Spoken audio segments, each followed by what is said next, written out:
ऋतू तावडेंच्या हातातलं घड्याळ हा खरं तर त्यांच्या वैयक्तिक आवडीनिवडीचा विषय, त्यांच्या वैयक्तिक आयुष्याचा विषय, पण आपल्या ढाचेबाज मीडियानं त्याला चव्हाट्यावर आणलं. महापौरांच्या हातातलं घड्याळ जर 1 करोड रुपये किमतीचं आहे, तर तुम्ही काय त्यांना फासावर देणार की ईडी सीबीआयची चौकशी करायला सांगा असं सांगणार कोणाला?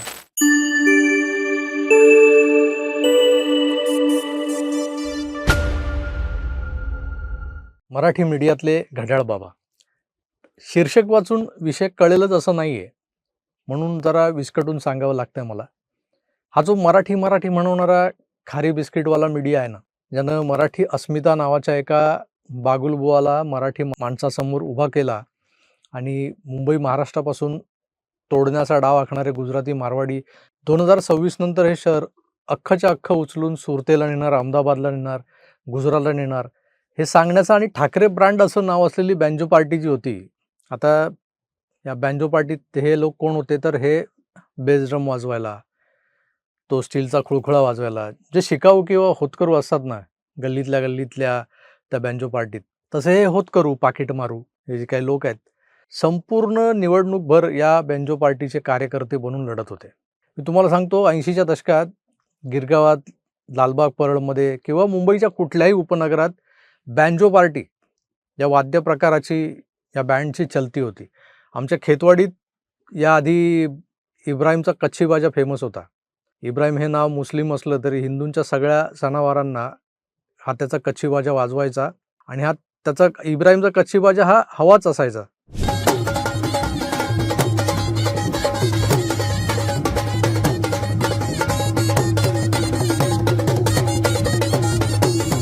कुठल्याही मंडळाला.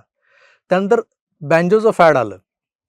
त्यात मग 1 तारी 2 तारी बुलबुल तरंग असायचा, स्नेअर असायचं, कच्छी ढोल जे असतात ते असायचे, बेस ड्रम आणि ते खुळखुळे चिक वाजणारे, असा सगळा जामानिमा असायचा. या वाद्यवृंदाचं प्रचंड गारुड मुंबईकरांवर होतं.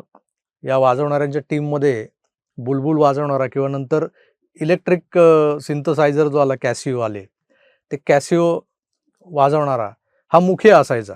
गिरगावातल्या बँजो पार्ट्यांमध्ये जर एक नाव घ्यायचं झालं तर मिलिंद हा एक अवलिया वादक जो कच्छी ढोल वाजवतो, तो त्यांच्या बँजो पार्टीचा मुखिया होता.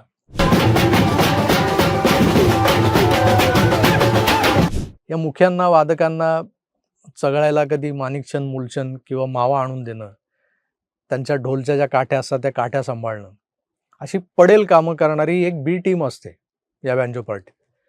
पुढे मागे या बी टीममधले बरेच जण बघून शिकून काही ना काही वाद्य वाजवताना दिसू लागतात आणि हा अपवाद वगळला तर हे बी टीमवाले म्हणजे खोदना कम दिखाना जादा या कॅटेगरीतलेच असायचे. जणू काही यांच्याच खांद्यावर अख्खी बँजो पार्टी तग धरून आहे अशा आविर्भावात हे असायचे. उद्या सुपारी आहे ना भाई, आणि असंच ते नाही का. म्हणजे यांच्या बाता लईच मोठमोठ्या. त्या बंबई भाषेत याला ढाचे देणं म्हणतात. तर या ढाचेबाजांची आठवण व्हावी अशी स्थिती मागच्या काही महिन्यातल्या ज्या पालिका निवडणुकींचा जो माहोल होता ना, तो माहोल बघून निर्माण झाली होती ही सगळी परिस्थिती. अख्खी निवडणूक या ढाचेबाजांनीच लढवली असं म्हटलं तर वावगं ठरू नये. हा सगळा ढाचेबाज मीडिया भाजप आणि शिंदेच्या विरोधात लढत होता. ठाकरे बंधू आणि त्यांचा ठाकरे ब्रँड हा मोजून 4 सभांमध्ये दिसला. बाकीचा किल्ला जो काही लढवला गेला तो या बी टीमनं, या ढाचेबाज टीमनं लढवला. आता झालंय काय, तर निवडणुकीत भाजप आणि शिंदेमध्ये वर्चस्वाची अंतर्गत लढाई होती कुठे कुठे. त्यात ही गल्ली बॉयची निवडणूक म्हणजे सामान्य कार्यकर्त्यांची निवडणूक. मग अनेक ठिकाणी कुणी कुणाला पाडलं तर कुणी कुणाला जिंकवलं. तर या मारामारीत मनसेनं इमाने, इतबारे, उभाटा सेनेला मदत करून त्यांचे 65 उमेदवार निवडून आणले. पण या गदामजुरीत त्यांना फक्त 6 जागा जिंकता आल्या. नाही म्हणाला या ठाकरे बंधू युतीच्या 71 जागा आज पालिकेत आहेत आणि त्यात मोठा वाटा हा मराठी बँजो पार्टीचा आहे, मराठी मीडियाचा आहे. त्यानंतर राज ठाकरेंच्या भाषणांचा आहे, नंतर मनसेच्या कार्यकर्त्यांच्या ढोर मेहनतीचा आहे. पण एवढी सगळी जद्दोजहद करूनही महानगरपालिका काय ताब्यात घेता आली नाही या लोकांना. सत्ता भाजप प्रणित महायुतीकडे गेली, ज्यात शिंदे हे नावाला आहेत. महापौर भाजपचा बसला. महापौर हा शब्द आजवर मी पुल्लिंगी समजूनच उच्चारत आलोय आणि आहेही. त्यामुळेच या पदावर ऋतू तावडे या महिला नगरसेविका जरी बसल्यात तरी तोंडून महापौर बसला असंच येतं. आमच्या किशोरीताईंनी मात्र विरोधी पक्ष नेता किंवा विरोधी पक्ष नेते पदाचं व्याकरण सुधारून त्या विरोधी पक्ष नेता नव्हे तर नेती आहेत असं जाहीर करून टाकलंय. या मुंबई महानगरपालिकेला खूप इतिहास आहे आणि त्या इतिहासामध्ये पहिल्यांदा विरोधी पक्ष नेती, म्हणजे आतापर्यंत नेता असंच असायचं, तर विरोधी पक्ष नेती पदी माझी निवड सर्वानुमते. हे खरं तर विषयांतर झालंय, पण आता आपण ट्रॅकवर येऊया. महापौर बसला, रितू तावडे या महापौर म्हणून नियुक्त केल्या गेल्या. आता या ताईंचं आडनाव तावडे असल्यानं भाजपमधल्या घराणेशाहीपासून सुरुवात झाली. म्हणजे या विनोद तावडेंचे नातेवाईक आहेत का, मग बँजो पार्टी जोमात आणि मीडियाला फॉलो करणारा वाचक प्रेक्षक जो कोणी असतो तो मात्र कोमात, अशी गत निर्माण झाली होती. नंतर काय तर या घाटकोपरमधून निवडून आल्यात रितू तावडे. घाटकोपर गुजराती भाषिक बहुसंख्य असलेला विभाग आहे. मग हा घाटकोपर गुजरातला जोडतील, या मूळच्या गुजरातच्या आहेत, असं बरंच काही वेळ बरळून झालं. नंतर चांगला 8-10 दिवसांचा कालावधी लोटला आणि आता सगळ्या वैधानिक समित्यांवरच्या नियुक्त्या वगैरे आटोपल्यानंतर बँजो पार्टीनं नवीन बातमी बाजारात सोडली.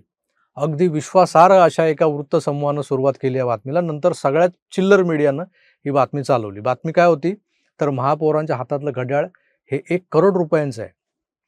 कुणी 70 लाख म्हणालं, कुणी 1 करोड म्हणालं.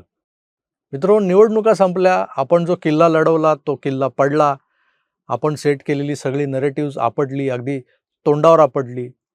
आता महायुती सत्तेत आली, त्यांचे ऑफिस बेरर्स आता कामाला लागलेत. आता त्यांना काम करू द्या की. तुम्ही 25 वर्ष नुसती तिजोरी चाटलीत. कोविड नंतर प्रशासक होते, तिथंही कोण काय करत होते तुमच्या आमच्या सामान्य मुंबईकरांच्या काही फत्रे लक्षात आलेलं नव्हतं. पण आता आम्ही निवडून दिलेले नगरसेवक लोकप्रतिनिधी जाऊन बसलेत सभागृहात, त्यांना काम करू द्या. चुकले तर विरोधी पक्ष म्हणून तुम्ही आहात तिथे, मग ठाणाणा करा.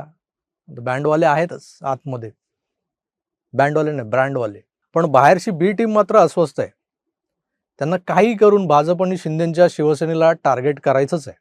तावडेबाईंच्या हातातलं घड्याळ जे त्यांनी महापौर असण्याआधी घेतलेलं जुनं घड्याळ आहे, त्या घड्याळाचा फोटो दाखवून, म्हणजे त्या पुष्पगुच्छ स्वीकारतायत की देत आहेत, त्यात हातातलं घड्याळ दिसतंय. त्या घड्याळाचा फोटो दाखवून त्या घड्याळाची जी काही डायल आहे त्याच्याशी साम्य असलेलं राडोचं घड्याळ, जे फार तर 5-6 लाखांच्या घरात असेल, त्याला 1 करोडचं म्हणून प्रेझेंट केलं गेलं, प्रोजेक्ट केलं गेलं. या प्रकरणाची सत्यता काय वगैरे असे तुमच्या मनात विचार आले असेल. मुळात त्याला प्रकरण म्हणायचं का, असा सवाल उभा राहतोय. चिल्लर गोष्ट आहे हो. वैयक्तिक आयुष्यात एखाद्याला आवड असते टापटीप राहायची, महागडे कपडे वापरायची, महागडी घड्याळं, परफ्युम्स वापरायची. रितू तावडेंच्या हातातलं घड्याळ हा खरं तर त्यांच्या वैयक्तिक आवडीनिवडीचा विषय, त्यांच्या वैयक्तिक आयुष्याचा विषय, पण आपल्या ढाचेबाज मीडियानं त्याला चव्हाट्यावर आणलं. महापौरांच्या हातातलं घड्याळ जर 1 करोड रुपये किमतीचं आहे, तर तुम्ही काय त्यांना फासावर देणार की ईडी सीबीआयची चौकशी करायला सांगा, असं सांगणार कोणाला? त्यांना या पदावर येऊन इनमिन आठवडा 10 दिवस झाले असतील, तेवढे झाले नाहीत, तर भ्रष्ट मार्गाने 1 करोड रुपये गोळा करून लगेच घड्याळ घ्यायला 8-10 दिवस पुरेसे असतात, असं आधीच्या 25 वर्ष सत्तेत बसलेल्यांनी या त्यांच्या बी टीमला सांगितलंय की काय, की बाबा 8-10 दिवसातही 1 करोड रुपये छापता येतात. रितू तावडेंचा फोटो दिसला, त्यांच्या हातातलं घड्याळ दिसला आणि या अतृप्त आत्म्यांनी बिस्किट जीवींना छू केलं. मालकानं इशारा केला आणि हे तुटून पडले. अरे दिमाग से पैदल लोगो, जरा ठीक से देखो तो सही. घड़ी दिखता महंगा है, वो पहनने वाले इंसान पे भी डिपेंड करता है कि किसने पहना है. रितू तावडेंच्या हातातलं घड्याळ हे एक ब्रँडचं घड्याळ आहे. तो ब्रँड आहे, पण तो सर्वसामान्य अफोर्ड करू शकतील असा. मायकेल कोर्स त्या ब्रँडचं नाव. त्या मायकेल कोर्सचं ते घड्याळ आहे, नॉट अ राडो. अर्थात त्यांनी राडोचं महागडं घड्याळही वापरावं जर त्यांची ते विकत घेण्याची ऐपत असेल तर. पण हा त्यांचा खाजगी विषय आहे. वैयक्तिक आयुष्य नावाची काही गोष्ट असते की नाही असा प्रश्न पडतो मला. पण मायकेल कोर्स या ब्रँडचं जवळपास 17-18 हजारांचं हे घड्याळ चक्क राडोचं घड्याळ आहे म्हणून सांगत त्याची किंमत 70 लाखांपासून 1 करोडवर नेऊन ठेवण्यात हे चाय बिस्कुटे आघाडीवर होते. टीका करायला दुसरा काही विषय नाही, उणीधुणी काढायला काही कारण नाही. नावं ठेवायची तरी कशी, विरोधकांना अडचणीत आणायचं तरी कसं, या विवंचनेत असलेल्या काही टेबल न्यूज सम्राटांनी बसल्या बसल्या महापौरांच्या हातातल्या घड्याळाला गावभर प्रसिद्धी देऊन टाकली, मिळवून टाकली. स्वतः रितू तावडे सुद्धा हैराण झाले असतील की त्यांच्या हातातलं मायकेल कोर्स घड्याळ जे ऑनलाईनही मागवता येतं, ज्याची किंमत 15,000पासून 18,000पर्यंत आहे, ते एकदम 70 लाखाचं कसं काय बरं झालं? असा हा आपला लोकशाहीचा चौथा स्तंभ, खारी बिस्किट मीडिया. खरं तर यांना ठाकरेंच्या बँजो पार्टीतले होतकरू म्हणायचं, काठ्या पकडणारे, मावा गुटखा आणून देणारी बारक्या गँग बी टीम म्हणायचं, की मराठी मीडियातले घड्याळ बाबा म्हणायचं? हे आता तुम्हीच सांगा मला. आणि त्यासाठी तुम्हाला कमेंट बॉक्समध्ये जाऊन कमेंट करावी लागेल, ते मात्र विसरू नका. मी तुर्तास इथेच थांबतो आणि मायकेल कोर्सचे घड्याळ ते Amazonवरही मिळतं बरं का, तुम्ही टाकून बघा. पुन्हा भेटूच, तोवर आपली काळजी घ्या आणि पाहत राहा आपलं आवडतं यूट्यूब चॅनल आकार DG9. धन्यवाद, नमस्कार.